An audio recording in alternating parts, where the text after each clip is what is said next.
Bismillahirrahmanirrahim. Allahümme salli ala Muhammed və ali Muhammed.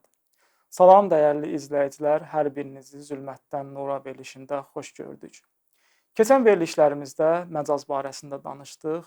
Həm sələfi alimlərinin, həm şiə alimlərinin bu barədə olan nəzərləri barəsində tanış olduq.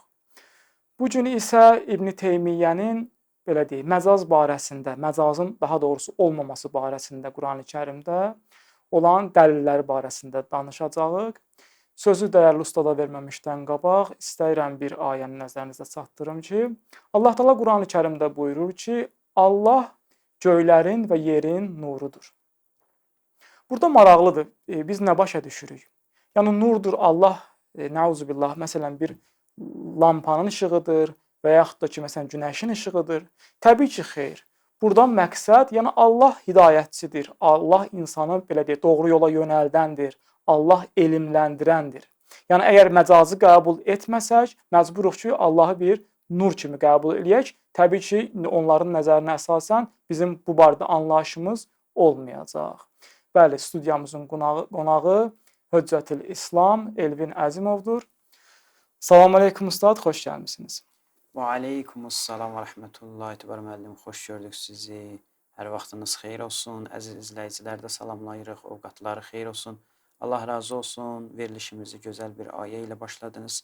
İnşallah ümid edirik ki, gözəl bir veriliş alınar. İnşallah. Təşəkkür edirəm ustad, bir daha xoş gəlmisiniz. Bəli ustad, İbn Teymiyyənin məcaz barəsində olan dəlillər barəsində buyurarsınız, zəhmət olmaz. Bismillahirrahmanirrahim və bihi nəstəin. Allahümmə salli alə Muhammed və ali Muhammed. İnşallah biz çalışacaq bugünkü verilişimizdə məcaz mövzusuna son qoyaq. Ola bilər biraz qalsın növbəti veriliş, artıq bunu bitirək və keçək əsas bəhslərimizə. Bu bəhslər təqribən 16-cı belə səhv etməsəm verilişimizdir. Bu bəhslər sırf deyək ki, elmi bəhslər idi və bir növ quru bəhslərdir. Çox da insan ayələrdən, hədislərdən istifadə eləmir. Amma etiqadi bəhslərə daxil olanda artıq əziz izləyicilərimiz də görəcək, çox maraqlıdır və həmçinin biz sadəcə burada sırf onların etiqadını deməyəcəyik, müqayisəli. Görə gələm onların bizə təqdim elədiyi etiqad doğru etiqaddır, yoxsa bizim Qurandan və Əhl-Beytdən aldığımız etiqad. Bəs ustad, daha maraqlı bəhslər qabaqdadır. Bəli, müqayisəli, həm inşallah biz danışacağıq növbəti verilişimizdə, həm tövhidi burada araşdıracağıq, yəni Allah şünaslığı, həm peyğəmbər şünaslığı, həm imam şünaslığı, həm məad şünaslığı və həmçinin həm insan şünaslığı.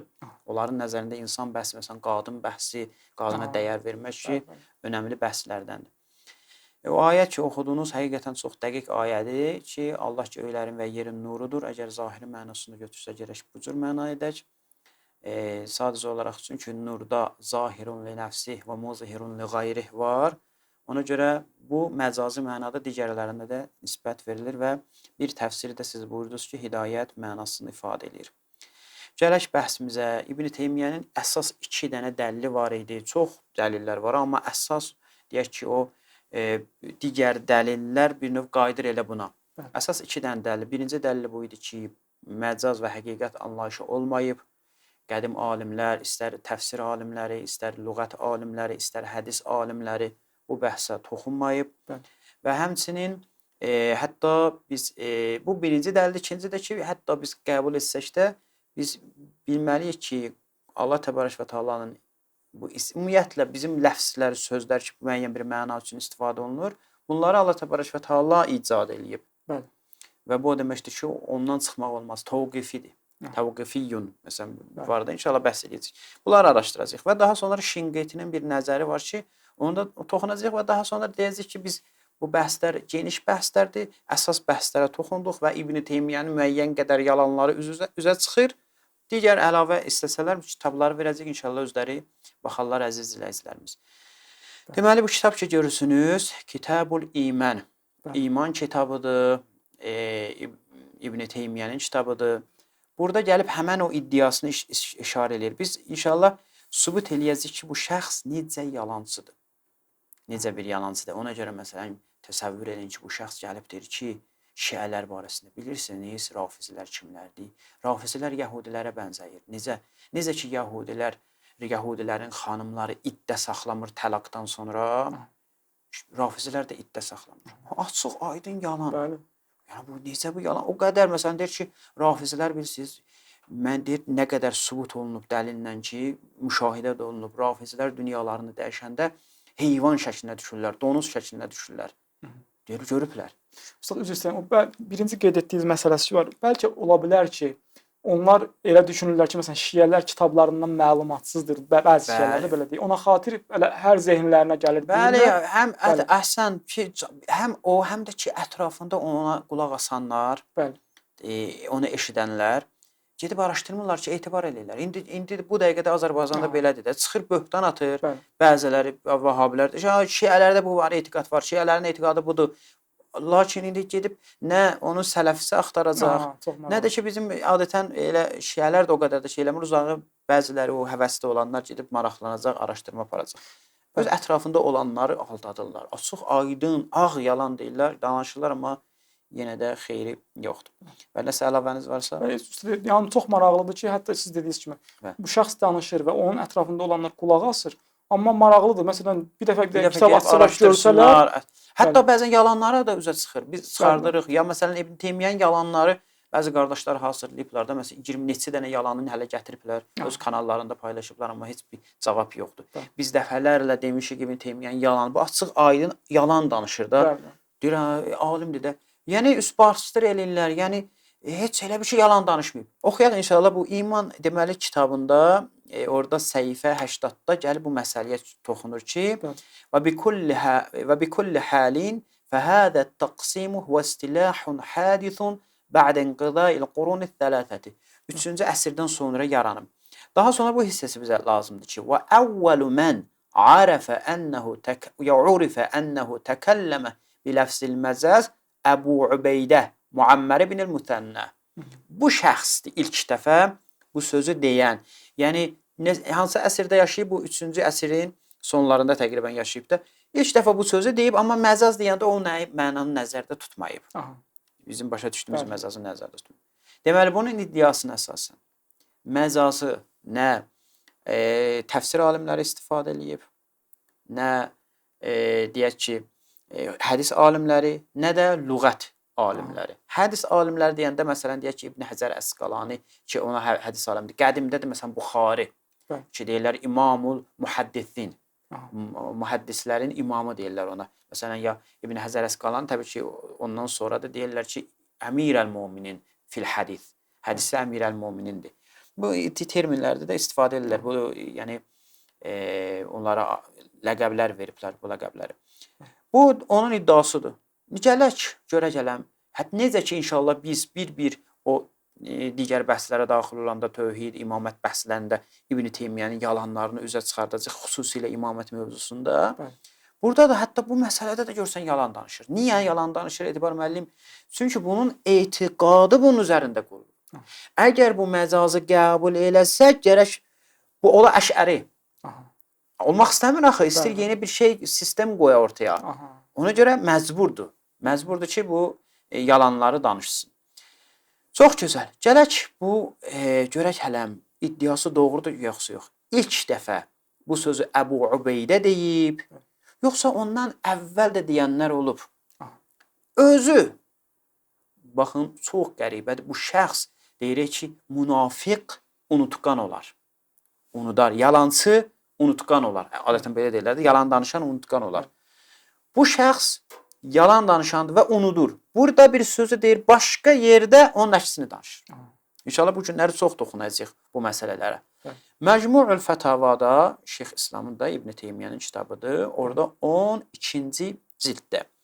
Deməli 12-ci cildin 68-ci səhifəsində mən oxuyuram icazənizlə. Orada gəlib bu məsələyə toxunur ki, kim deyib? Yəni Cəhm ibn Səffan, Cəhm ibn Səffan da bu həmən Cəhmiyyə ki ona nisbət verilir. Bu yaşayıb 2-ci əsrin axırlarında, sonlarında. Yəni hətta ölüm tarixi deyirlər ki 128-ci ildə baş verir. Hətta 2-ci əsrin əvvəllərinə düşür. Yəni İmam Zaman Ağadan da yəni nə qədər əvvəl yaşayıb. Görün ilk dəfə bu sözü deyən kim olub? İbn Teymiyədən soruşuruq. Harda, nə dedi o şeydə məzmun? 3-cü əsrin axırlarında. 3-cü əsrin sonlarında. İndi burada isə gəlib deyir ki, ilk bu sözü deyən Cəhmi olub. Cəhm Aha, ibn Səffan olub. aha. Məsələn, diqqət eləyin. Deyir və Cəhmu yəqulu İnnallaha Teala la yetekallamu. Allah danışmır. Yəni Allahın kəlam sifəti verəndə deyir ki, Allah bilmir işte bu mənanı. Əv yəqulu innahu yetekallamu bi tariqil məcaz. Allah danışır məcazi formada.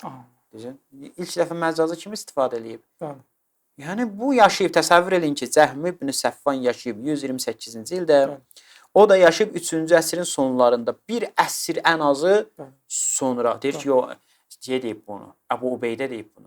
Halbuki özü etiraf edir. Özü öz kitabında. Maraqlıdır. Yəni öz kitabının əksinə danışır. Daha sonra yenə də gəlir deyir ki, bu həmin bu bəhsə toxunur ki, bəli bu mütəkəllimlər nələr deyirlər ki, həqiqətdir. Xülasə deməli, həqiqət və məcaz söhbəti var imiş. Bəs necə deyirsən ki, bu 3-cü əsrdən sonra başladı, 4-cü əsr, 3-cü əsrə qədər belə şey baş verməyib. Digər əsərində də yenə də Məcmul Fətavadadır. Bu 20-ci cildə səhifə, bəli, indi səhifəni də gətirəcək. Deməli səhifə 441-də. Kitabın 441-ci səhifəsində. Orada da bu məsələyə toxunur. Fəminən nəsi mən qalə. Bəzi insanlar belə deyirlər. İnnə kulləsmin tusammə bihil məxluqu la yusammə bihil xaliqu illə məcazən. Bütün o adlar ki, məxluqa nisbət vermək olar, məxluq o adlarla adlanır, onu xaliqə nisbət vermək olmaz. Bəzilər deyir, belə deyirlər. Vermək olarsa məcazi. Məsələn, deyirəm, məxluqun əli var. Allaha nisbət verəndə olacaq məcazi. Deyir, bəziləri bu cür deyirlər. Hətta ləfzə şey, hətta şey ləfsi. Məsələn, Allaha şey itlaq eləmək olar, aid etmək olar, yoxsa yox. Deyir, çünki bu məxluqda da deyilir. Bunlar artıq ifrat eliblər də, təbii ki. Məxluqda da yəni məxluqa da bu nisbət verilir, ona görə biz nisbət vermirik. Kimin sözüdür bu? Və huvə qavlu cəhmun və mən vəfəqəhu minəl batiniyyəti. Bu, cəhmin və onunla müvafiq olan batiniyyələrin sözləridir. İllə məcəzən. Kim istifadə edib deməli bu sözü? Cəhm. Yəni Allaha aid edəndə bu sifətləri, məxluqlara aid sifətləri Allaha nisbət verəndə deyib, baxın, bunu həqiqi mənada başa düşməli deyilsiniz. Məcazi mənada başa düşməlisiniz. İstifadə olunurmuş. Cəhm bunu istifadə edib, alimlər bunu istifadə edib. Niyə yalan danışırsan? Yalandır da, bu açıq, aydın yalandır. Çox danışmaq olar. Mən deməli, getdim bir kitablar ki var idi. Bax, məsələn, İbn Həcər Əsqalani deyəcəm, İbn Həcər Əsqalani, nə bilim, daha sonra Nəvəvi, hədis alimlərindən, lüğət alimlərindən Əxfəş, Sibivey. Özüm yəni araşdırırdım, baxdım, tapdım. Sonra daha sonra digər alimlər, 4 dənə onların alimləri ki var. Əbu Hənifə, Maliki, Şafii, hətta Həmbəli özü də ki, gəlib deyir ki, Həmbəlin məqsədi şeydir, Əhməd ibn Həmbəldə, yəni daha doğrusu. Bunlar da istifadə edib. Daha sonra gördüm ki, nə gözəl, bu barədə qəşəng bir kitab yazılıb.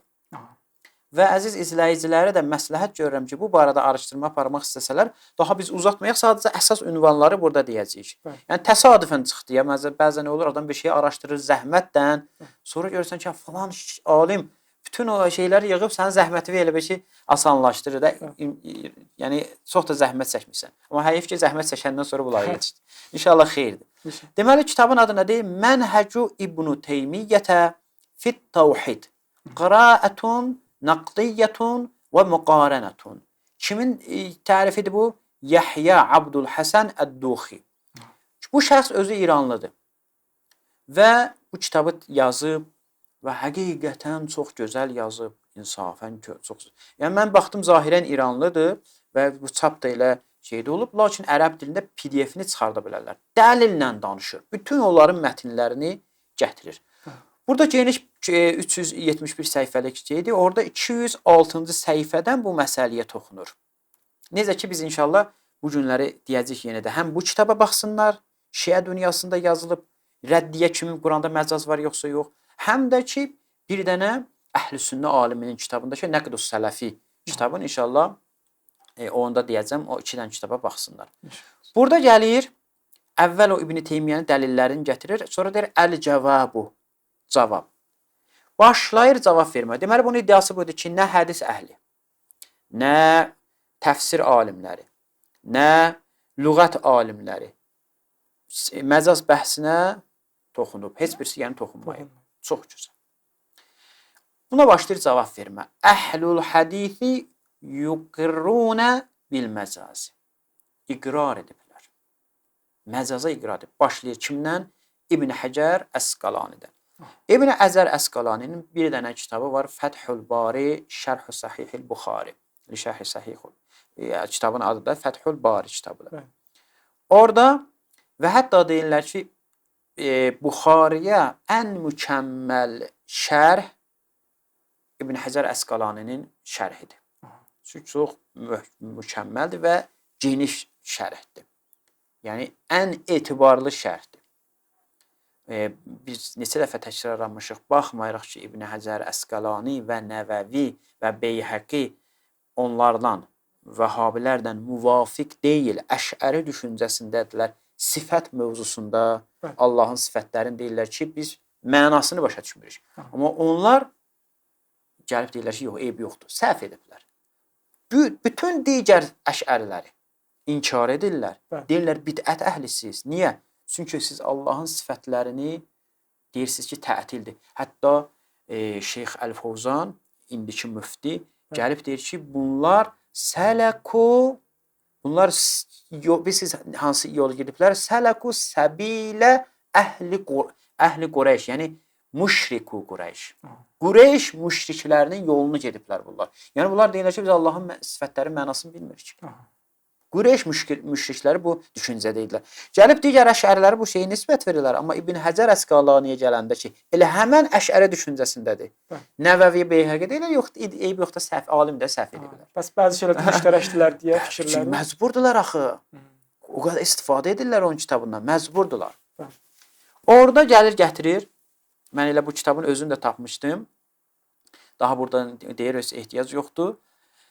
Fəthül Bari Şərh-i Sahih Buxaridə 1-ci cild səhifə 328-də.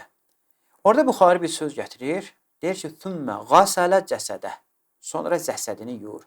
Deyir, burada Buxarinin məqsədi bütün bədəni yumaq deyil. Ayağı yumaqdır. Burada gətirir. Fəğasilə ricləy, ayaqları. Niyə? Çünki məna vermir. O da fiqhi bəhsdir də. Məna vermir. Orada lazım deyil ki, bütün bədəni yuyasan. Ayaqları yumaq lazım. Deyir, baxın, o hissəsi lazımdır ki, deyir, mən elə düşünürəm ki, bu hissəsini oxuyaq. Vəlləzi yəzhəru li, o ki mənə görsənir, İbn Həcər Əsqalani ki, Buxari şünasdır. Buxarini İbn Teymiyədən yaxşı tanıyır. Niyə? Çünki bu şəxs ömrünü sərf edib Buxaridə. Vəlləzi yəzhəru li ennəl Buxariyyə həmələ qavləhu thumma ghasala cəsədəhu aləl məcaz. Məcazi mənaya. Yəni, düzdür İbn Həcər Əsqalani İbn Teymiyədən sonra yaşayıb. Amma çünki metodunu bilir, Buxarinin metodunu bilir. Buradan məlumdur ki, deyir ki, bu söz həqiqi mənada ola bilməz. Bu sözü Buxari məcazi mənada istifadə edir. Daha sonra gələk aşağı. Mən sadəcə bunları tez-tez deyib keçmək istəyirəm ki, qutaraq bitirək bu gün bu bəhsi. Qalsa da az qalsın. Nəvəvi ki, 676-cı ildə yaşayıb. Nəvəvi də gəlir, hətta iddia edir, bu hissəsinə diqqət edir ki, bir dənə təlaqın şeylərindən danışır, siğələrindən, hansı formada demək olar, həqiqət, məcaz orada danışır. Deyir, ola bilər ki, insan bir dənə söz istifadə eləsin təlaqda. Həm həqiqi mənanı nəzərdə tutsun, həm məcazı. Hər ikisi qəsd oluna bilər. Məsələn, əsəd deyirəm, həm yırtıcı heyvanı nəzərdə tutum, həm şücaətli şəxsi. Bu, eyni zamanda mümkündür bir ləfzdən 2 dənə məna nəzər, bizim usulda da var da, ki, bir dənə ləfz deyək, neçə dənə məna nəzərdə tutsun. Təbii ki, o neçə dənə məna həqiqi deyək, məsələn, əyn, rəaytu əynən. Bunu deyəndə həm çeşmə nəzərdə tutaq, bulaq, həm qızıl nəzərdə tutaq, həm göz nəzərdə tutaq. Bu necədir? Mümkündür, yoxsa yox, bizim alimlərimiz bəs edib, əksəriyyət qəbul eləmir ki, bəziləri qəbul edirlər. Çox gözəl. Məsələn, Ayətullah Cəfər Subhani bəziləri qəbul edirlər. Bu isə tam fərqlidir, o bəhs deyil. Burada budur ki, sən ləfsi deyirsən, həm həqiqi mənanı nəzərdə tutsan, həm məcazını. Deyir, olar olmaz, deyir, bəli, olar. Diqqət edin.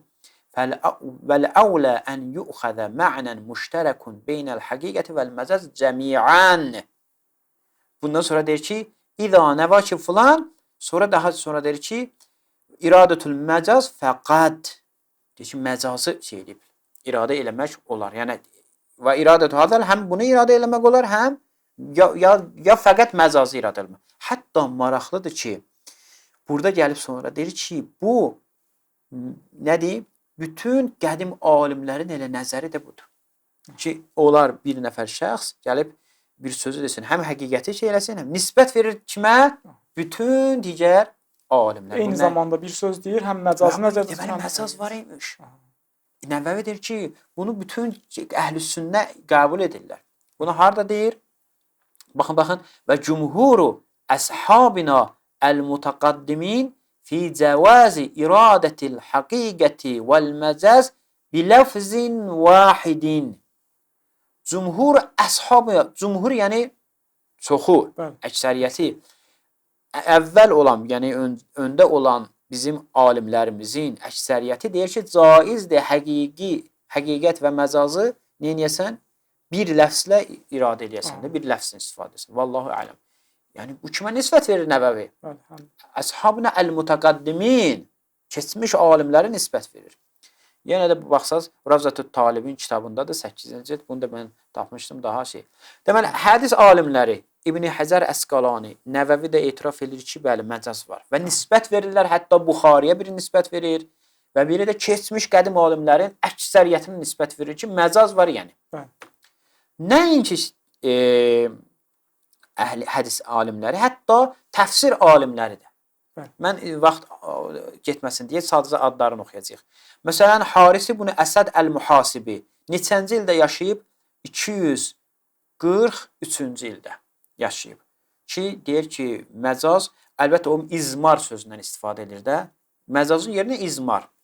Məsələn, vəsəlu əhləl qariyə orada deyir ki, vəsəlu qariyə orada əhldir. Ya məsələn, bu ayəni gətirir. Və uşribu fi qulubihumul iclə. Orada icildən deyir, hubbəl icil. Hubb orada silinib. Buna məcaz deyərlər də,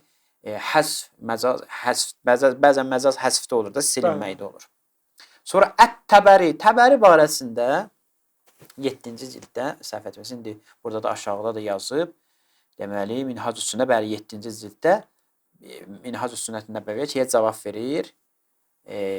İbn-i Mutahhərə də, yəni Əllamə Hilliyə cavab verir ki, bu hədisə heç kəs nəql eləməyib və heç bir təfsir alimləri də təfsir edəndə buna toxunmayıb. Bu məsələyə toxunmayıb, orada bir mövzu var, ona işarə edir. Orada gəlir, hətta deyir ki, bu alimlər barəsində Təbərini çox istəyir. Ümumiyyətlə, biz vəhhabilərdən, sələfilərdən soruşsaq, hansı təfsir kitabını oxuyaq deyəcəksə Təbəri. Hətta Osman Əl-Xəmis deyir ki, mən bu kitabı hər dəfə oxuyanda yeni şey öyrənirəm. Ki, Təbəri onlar üçün yəni önəmlidir. Təfsir bəhslərində çox önəmlidir. Çox etibar edirlər onun təfsirinə və çox da istinad edirlər. Hətta orada Təbəri nə qədər ayələr gətirir, inşallah oxuyacağıq ki, gəlib deyir ki, bəli, bir qrup alimlər, ərəblər bunu məcazi mənada götürüblər. Təbəri nə vaxt yaşayıb? 310-cu ildə. Yəni, sözün dünyasını dəyişib. Təbəri ki, yəni düşür 3-cü əsrin sonlarına, 4-cü əsrin. Və nisbət verir kimə? Təbəri özündən əvvəlki ərəblərə. Baxın, orada gəlir, Camil Bəyandır da, təfsirin adı. Və cəaləl qamərə fihinnə nura. Allah təbarək və təala onların arasında nuru qərar verdi. Deyir ki, və kənə bə'du əhlil arabiyyəti min əhlil bəsrati yəqulu. Bəzi ərəblər, Bəsrədən olan ərəblər, Bəsrəli ərəblər deyirdilər, İnnəmə qilə və cəaləl qamərə fihinnə nura aləl məcaz. Məcazı mənanı götürürdülər, məcazı deyirdilər. Kim idi bu? Əhlul arabiyyə. Ərəblər. Quran məgər ərəb dilində nazil olunmur? Yəni, Bəsrəlilər də bunu qəbul edirlər, biz bunu məcaz başa düşürük. Kəma yuqal, məsələn, ətəytu bəni təmmim, yəni əta bə'zəhum. Ki, vardı, məsələn, bəni təmmimin yanına gəldim, yəni onların bəzisinin yanına gəldim. Ki, məcazdır da, kullu deyilsən, bəzi nəzərdə tutsan, müəyyən istənəm. Daha sonra hətta məsələn vallahu ənbətəkum minəl ardı nəbatan ayəsində deyir ki, məcazdır. Burada məcazi mənada təfsir eləyir. Çox gözəl. Təbəri özü ərəbdir. Yəni ərəb dillidir, ərəb dilində yazır, eləyir bu mənada. Və ərəb bilir ki, ərəblər də tanıyır, Bəsrəlilər ərəbdirlər. Quran-ı Kərimdə deyir ki, biz ərəb dilində danışmışıq. Və etiraz da eləmir Təbəri bu məsələyə. Məlumdur ki, məcaz var imiş və ərəb dilində də bu istifadə olunur. Və alimləri də bunu qəbul edilmişdir. Daha sonra bunları adların sadəcə deyək. Daha sonra Ən-Nəhhas 338-ci ildə yaşayıb. O da bunu işarə eləyir. Əl-Cəssas da buna işarə eləyir. 370-ci ildə yaşayıb və Quran ayələrini gətirir. Ki, bu təfsir alimləri. Hədis alimləri aydın oldu. Təfsir alimləridir. Qaldı, dedi ki, heç bir qədim dilçilər buna işarə eləməyiblər. Yaxşı, gələk. Sibivey ki, ən böyük neçənci ildə yaşayıb? 180-cı ildə Hicri qəməri tarixi ilə dünyasını dəyişib. 180-da. Görələm nə qədər qabaq. İmam zamandan o çox qabaq. Daha sonra orada gəlir deyir ki, məcaza işarə edir, amma adını qoyur əs-si'atu, təvassu'. Məsələn, bəzən deyirlər, həzə min bəbi təvassu'. Təvassu' həmən məcaz. Həmən məcaz. Daha sonra gətirir o alimin hansı şeylərdə deyib, daha onun üzərindən keçirik, baxarlar. Və həmçinin, mən bu sadəcə adlarını deyirəm, Əxfəş 215-ci ildə dəlillə danışıram. Bunlar hamısı kitabların adlarını deyir. Mən kitabı özüm qəsdən gətirdim ki, əziz izləyicilərimiz, hətta vəhhabilər açsınlar, oxusunlar. Açıb oxusunlar, görsünlər nə var ümumiyyətlə. Sonra İbn Faris ki, ən böyük lüğət alimlərindəndir. Hətta imam da deyirlər lüğət sahəsində 390-cı ildə dünyasını dəyişib. O da bu məsələyə toxunur ki, işarə edir ki, belə bir şeylər var və digər şeylər. Daha sonra gəlir iddia edir ki, onun iddialarının budur ki, Şafii təqsim edib həqiqətən məcaza. Amma nisbət verilib Şafiiyə. Amma Şafii belə şey eləməyib. Bölgüsü yoxdur. Gəlir ona cavab verir. Mən bir dənə burada bir hissəni oxuyuram. Tamam. Keçirik Şinqitinin nəzərinə. Üzr istəyirəm, təqribən 3 dəqiqə vaxtımız var. Nə az. Onda mən icazənizlə burada bir dənə bir şeyi oxuyum ki, o özləri baxarlar. Sadəcə işarə edirəm ki, orada 3-cü əsrdən sonra başlayıb ona cavab verir, eləyir. Ondan keçirəm. Burada gəlir sonra deyir ki, 4 dənə Əhl-i Sünnənin imamı var da. Hətta maraqlıdır, çox maraqlıdır Etibar müəllim. İbn Teymiyyə gəlib deyir ki, hər kəs desə, mən bu imamlardan yalnız birini qəbul edirəm, birinə təqlid edirəm. Yalnız bu şəxs kafirdir və tövbə etməlidir, tövbə etməsə vacibdir qətli. O qədər. Təsəvvür. Çox yəni şiddətli yanaş. Əimmətul məzəhibi ya'tərifuna bil məcəz. Məzhəblərin imamları 4 dənə imam məcaza etiraf edirlər. Başlayır birinci Əbu Hənifədən, Əbu Hənifə Nə'man ibn Sabitdən 150-ci ildə yaşayıb ki, onun tələbələrini sözdən İmam Malikdən və İmam Şafiidən ki, danışmışdı və Əhməd ibn Həmbəldən. Ki, 4'ü də təbii ki, onların tələbələri də və deyək ki, Hənəfi məzhəbində olanlar, Maliki məzhəbində olanlar və Şafii və onlar etiraf edirlər ki, bəli, bu istifadə eləyib. Deməli, yalan danışmaq lazım deyil. Gəl deyilən ki, biz nə deyib? Bir dənə bunu deyirəm, tamam, bəhsimiz tutardı. İbn Teymiyədə bir dənə şey var, hiləgərlik deyək, ya zirəklik. O İmam Əli Aleyhisselamın yanına gəldilər, dedilər ki, Muaviyə siyasətçidir, zirəkdir. Niyə sən də söyləmişsən? Dedi, o zirəklik deyil. O zirəklik, o ağıl deyil, zirəklik, o hiləgərlikdir. Hiləgərlik gedir ki, bizdə də o şəriət icazə vermir. Bu hiləgərlikdir. Onun ən böyük hiləgərliyindən biri nədir? Metodu budur İbn Teymiyyə ki, əziz izləyicilərimiz diqqətlə qulaq asınlar. Təkcə bu mövzuda yox, istənilən mövzuda. İbn Teymiyyə çünki özünü sələfə nisbət verir və sələfin davamçıları bilir, sələf də məna eləmişik də. İbn Teymiyyə etiqadı olduğu, etiqad bəslədiyi bir məsələni çalışır, bağlasın sələflə. Desinlər ki, bunu mən təkcə demirəm, sələf də deyir. Özü üçün yer alır. Yəni, istəyir öz sözünü sığortalasın. Öz sözünü sübuta yetirsin, özünü bir növdə sığortalasın, siz demişkən. Sübut eləsin, deyir, mən ki demirəm, bütün bunu sələf deyir. Hətta bəzən icma iddiası edir. Müəyyən bir hədis barəsində gələndə deyir ki, bunu heç bir sələfdən nəql eləyən yoxdur. Bunu heç bir sələf bu cür başa düşməyib. Bu məsələdə də. Neynədir? Dedim, sələf alimlərinə heç bir kəs bunu nəql eləməyib. Demək olar təkcə bu mövzuda yox ha, istənilən mövzuda İbn Teymiyyə metodu budur. İstəyir öz sistem ki qurub, o sistemi bağlasın sələflə. İnşallah növbəti verilişimizdə qısa şəkildə Şinqitinin nəzərinə toxunacaq və daha sonra isə keçəcəyik digər bəhsimizə ki, Allahşünaslıq, tövhid bəhsidir ki, çox önəmlidir. İnşallah usta, təşəkkür edirik. Allah elmizə bərəkət versin. Sağ İnşallah. olasın.